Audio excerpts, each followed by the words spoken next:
Alright, so here we're going to go through another inductive proof, but this one's going to be slightly different to the first one because it's a dividing problem. So as with before, our inductive proofs have two steps. The first step is proving your base case. So our base case here is going to be checking that the statement here, that 6 divides evenly into n cubed plus 5n, that it holds for n equals 1. So writing it out explicitly, we're just substituting for n equals 1, we get 1 cubed plus 5 times 1. This simplifies to 6. 6 divides itself perfectly, so our base case holds true. And now we move on to our inductive step.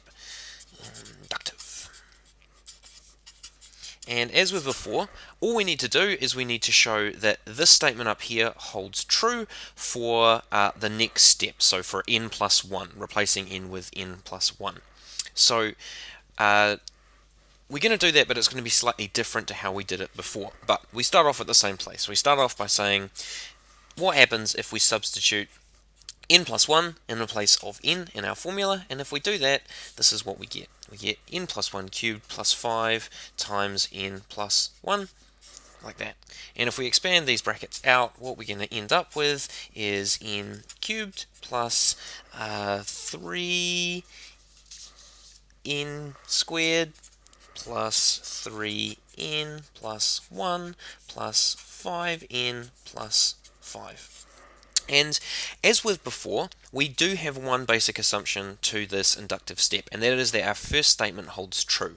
And so we know if we can find n cubed plus 5n within any of these terms we've got here, we know that's going to be divisible by 6, because that is the statement that we've started off assuming is true.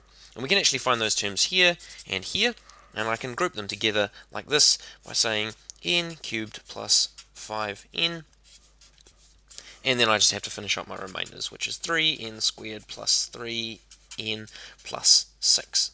Okay, so we know from that first statement that this is divisible by 6. So that has to be true. And now all we have to do is deal with these statements here. Looking quickly at this one, if this is divisible by 6 and we're adding 6 to it, then the result is also going to be divisible by 6.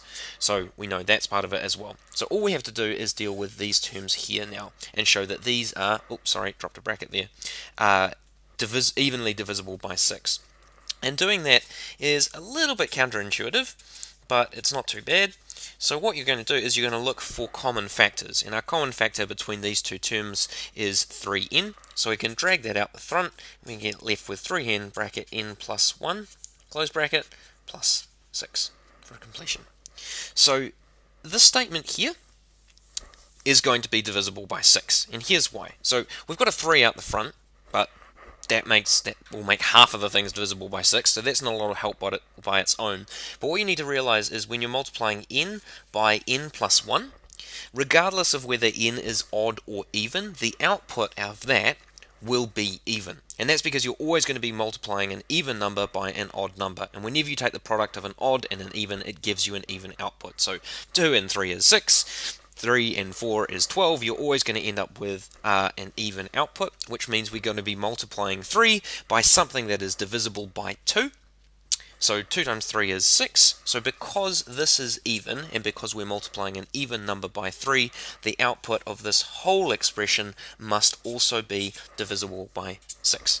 And now we've shown that because all of our constituent statements are divisible by 6, our original statement must hold